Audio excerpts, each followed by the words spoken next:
అందరికీ నమస్కారం.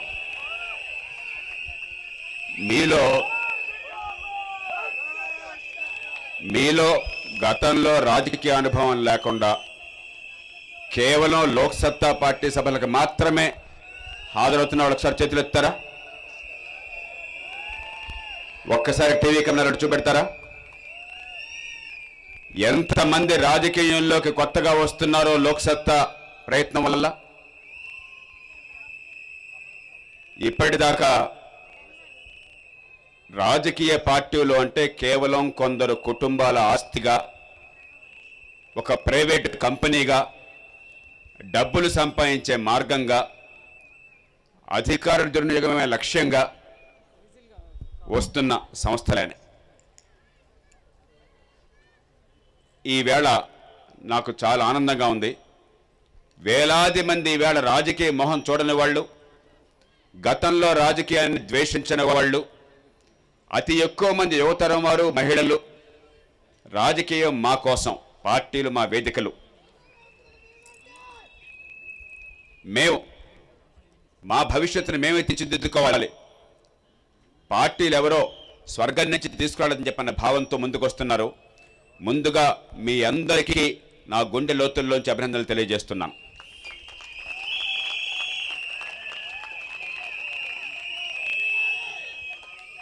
కూకట్పల్లిలో 4.5 ఏళ్ల క్రితం ఒక అద్భుతం జరిగింది అంటే అది నా వల్లగా జరిగింది, మీ అందరి వల్ల జరిగింది. ఇంగ్లీష్లో ఒక సామెత ఉన్నది, success has many fathers, failure is an orphan. విజయానికి చాలామంది తండ్రులు ఉన్నారు, కానీ అపజయం మాత్రం అనాథ అని చెప్పని. కూకట్పల్లిలో కొత్త రాజకీయం నెగ్గింది, జన రాజకీయం నెగ్గింది, యువత రాజకీయంలోకి ప్రముఖంగా వచ్చింది. పెద్దగా డబ్బులు లేని వాళ్ళు, సామాన్య కుటుంబాలకు చెందిన వాళ్ళు, కానీ అపారమైన గుండె బలం ఉన్నవాళ్ళు, నిజాయితీ ఉన్నవాళ్ళు వేలాది మంది ముందుకు వచ్చారు అని చెప్పంటే అది కేవలం మీ అందరి ప్రయత్నం వల్ల, మీ అందరి పోరాటం వల్ల జరిగింది. అందుకు మీ అందరిని మనసారా అభినందిస్తున్నాను. అలాగే 4.5 ఏళ్లుగా జరిగిన కార్యక్రమాలు కొన్ని చెప్పారు మిత్రులు. నాకు నేను చెప్పడం సరైన పద్ధతి కాదు, కానీ అది సాధించారంటే అంతా ఇక్కడ కూర్చున్న వాళ్ళు, దానిలో నా ప్రమేయం ఏం లేదు. రేయింబవళ్ళు పనిచేశారు. మరే రాజకీయ పార్టీలో ఒక్క రూపాయి కూడా కమిషన్లు ఆశించకుండా, ఒక్క పైరవీ కూడా పాలు పంచుకోకుండా, ఒక్క పోలీస్ స్టేషన్లో కూడా జోక్యం చేసుకోకుండా, భూముల తగాదాల్లో వేళ్లు పెట్టకుండా, భూములు కబ్జా చేయకుండా, లంచాలు మింగకుండా, ట్రాన్స్ఫర్ రాజ్యంలో డబ్బులు తినకుండా వందలాది కార్యకర్తలు రేయింబవళ్ళు సొంత పనిలా కష్టించి పనిచేశారని చెప్పంటే అది కేవలం లోక్సత్తా పార్టీలో మాత్రమే, కూకట్పల్లి నియోజకవర్గంలో మాత్రమే. అందుకే వందలాది కార్యకర్తల్ని నా గుండె లోతుల్లోంచి అభినందిస్తున్నాను. ఇది వారి విజయం.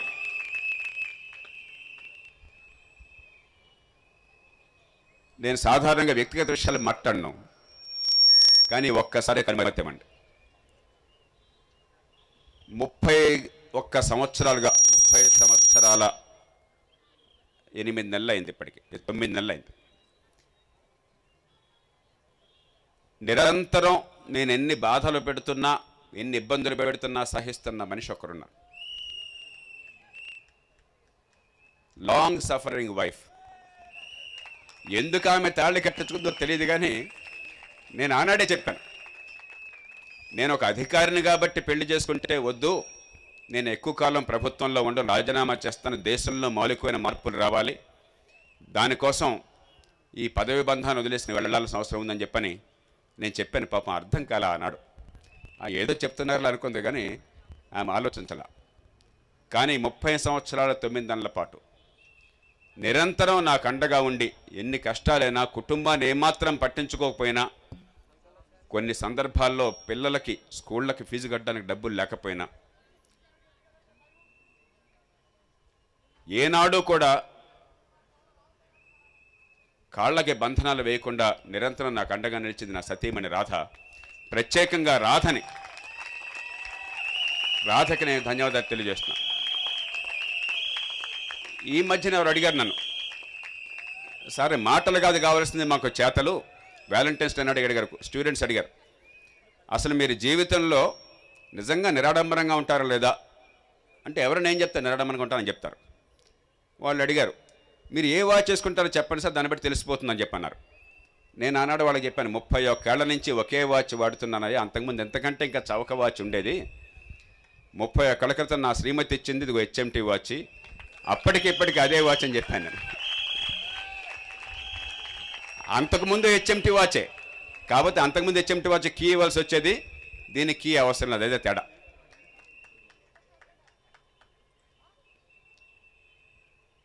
కూకట్పల్లిలో ఇంత జరిగిందా అని సంబరపడేవాళ్ళు కొందరుండొచ్చు, ఇంత మాత్రమే సాధ్యమవుతుందని బాధపడేవాళ్ళు నేను ఒకడిని. ఎందుకంటే 800 కోట్ల రూపాయలతో పనులు జరిగిన మాట వాస్తవం. దానిలో ₹1 కూడా రాజకీయ అవినీతి గురి కాకుండా ఉన్నమాట వాస్తవం. నేను దానికి గర్వపడుతున్నా.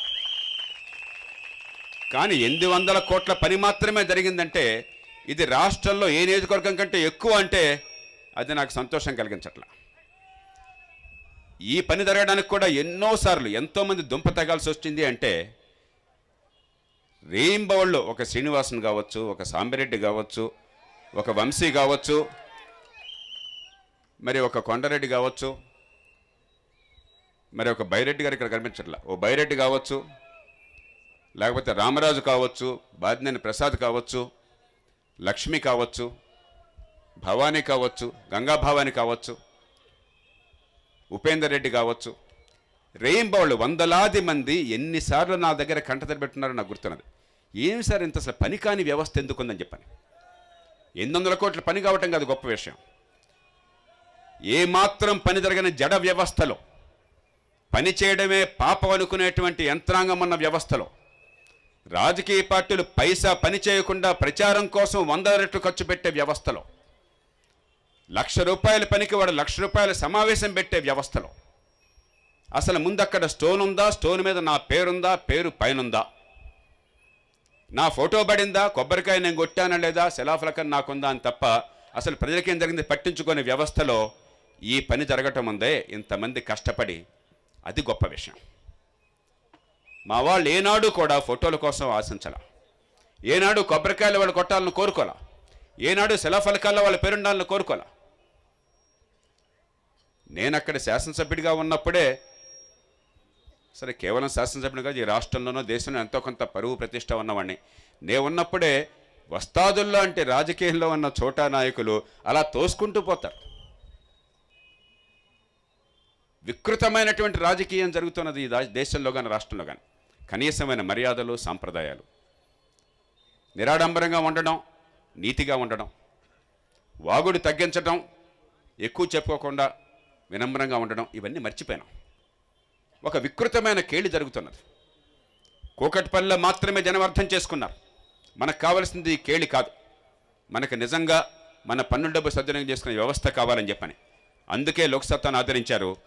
ఈవేళ నేను సగర్వంగా చెప్తున్నాను, మీ నమ్మకాన్ని మా కార్యకర్తలు వమ్ము చేయలేదు సరికదా, ఏది సాధ్యమో చేసి చూపెట్టారు. ఇదే 294 స్థానాల్లో జరిగినట్లయితే ఇది మాత్రమే జరగదు, ఇంతకు 10 రెట్లు జరుగుతుంది. ఎందుకంటే రాజ్యాధికారం చేతుల్లో ఉన్నప్పుడు, విధానాలనే మార్చినప్పుడు పని జరగకపోయినట్టయితే ప్రమాదం ఉంటుందని యంత్రాంగానికి అర్థమైనప్పుడు లోక్సత్తా దీనికి 10 రెట్లు చేసి చూపెడుతుంది. ప్రకాశం జిల్లాలో కలెక్టర్గా ఉండగా 23వ స్థానంలో ఉన్న జిల్లా 9 నెలల్లో 1వ స్థానానికి వస్తే జిల్లా జనమంతా కీర్తించారు. నేను ఆడు చెప్పాను, మీరంతా అల్ప సంతోషులయ్యా, మీరంతా అల్ప సంతోషులు. పరిపాలనే బాగుంటే, అధికారమే మీ చెంతనుంటే, అనవసరమైన బంధనాలు లేకుండా ఉంటే ఇంతకు 10 రెట్లు పని జరుగుతుంది. ఈ జరిగిన కాస్తకి సంతోషపడుతున్నారు మీరు, 90% జరగదని బాధపడుతున్నాను అని చెప్పాను. ఈనాడు మళ్ళీ ఆ మాట చెప్తున్నాను. సరైన పాలనే ఉంటే, సరైన రాజకీయం ఉంటే, రాజకీయం జనం కోసమే పనిచేస్తే కూకట్పల్లిలో జరిగింది చాలా తక్కువ, ఇంతకు 10 రెట్లు జరుగుతుంది. కానీ ఈ బంధనాలతో ఇంతకంటే ఎక్కువ జరగడం అసాధ్యం. అయితే కూకట్పల్లిలో జరగంది చాలా ఉంది. భూముల కబ్జాలు జరగలేదు ఇక్కడ, సెటిల్మెంట్లు జరగలేదు ఇక్కడ, పక్షపాత రాజకీయం జరగలేదు ఇక్కడ. ఏనాడు ఏ పథకంలో కూడా, ఏ పనిలో కూడా, ఏ పార్టీ మనిషి ఎవరు కోటేశారు, ఏ కులం, ఏ ప్రాంతం, ఏ వర్గం, ఏ మతం అని ఒక్కనాడైనా సరే కూకట్పల్లి నియోజకవర్గంలో ఎవరైనా సరే పక్షపాత దృష్టితో పని జరిగింది శాసనసభ్యుల ద్వారా అని చెప్పి అన్నట్టయితే నేను తక్షణమే రాజకీయం నుంచి ఈనాడు నిష్క్రమిస్తాను. నిర్భయంగా మాట చెప్పగలను. ఒక్కళ్ళను కూడా వాళ్ళ కులం ఏమిటి, మతం ఏమిటి, ప్రాంతం ఏమిటి, ఏ పార్టీ కార్యకర్తలు వాళ్ళు మనకు పనికొచ్చే వాళ్ళ కథను ఒక్కనాడు ఆలోచించలేదు. వీళ్ళెవ్వరూ కూడా ఏనాడు కూడా ఈ కులం, ఈ ప్రాంతం, ఈ పార్టీ అని చూడలేదు. అట్లాగే కూకట్పల్లిలో పోలీస్ కేసుల్లో ఒక్కనాడు ఒక్కళ్ళు జోక్యం చేసుకోలేదు. ఒక్క పోలీస్ ఇన్స్పెక్టర్ కూడా శాసనసభ్యులు కానీ లోక్సత్తా పార్టీ కార్యకర్తలు కానీ ఫలానా వాళ్ళ మీద కేసు తీసేయండి, ఫలానా వాళ్ళ మీద కేసు పెట్టనని ఒక్కటంటే ఒక్క కేసులో కూడా జోక్యం చేసుకునే దాఖలా లేదు. దేశంలో ఏ పోలీస్ స్టేషన్లో అయినా సరే రాజకీయ జోక్యం లేకుండా ఈ రకంగా ఉంటుందని ఒక్కచోట చెప్పానంటే చూద్దాం. నిజంగా జరిగితే చాలా సంతోషిస్తాను, గర్వపడతాను. సరే, మచ్చు కూడా అవినీతి లేదు. నా సోదరుడు నరేష్ అన్నాడు ఒకసారి, సార్ మీరు చాలా తప్పు చేశారని చెప్పని. ఏమిటయ్యా అన్నాను. ఈ 800 కోట్ల 10% తీసుకుంటే 80 కోట్ల మంది దగ్గర డబ్బులు ఉన్నట్టయితే రాష్ట్రం అంతా బ్రహ్మాండమైన ప్రచారానికి ఉండేది కదా సార్. మీరు నిజాయితీ అని చెప్పని పార్టీ రావు పెదకుండా చేశారు సార్ అని చెప్పన్నాడు. ఎందుకంటే సాంప్రదాయంలో జరుగుతుంది అదే కదా ఈవేళ. లేకపోతే 50 కోట్లు, 30 కోట్లు, 10 కోట్లు పిల్లం బిడ్డల్ని తాకట్టు పెట్టి ఖర్చు పెడుతున్నారా వీళ్ళంతా?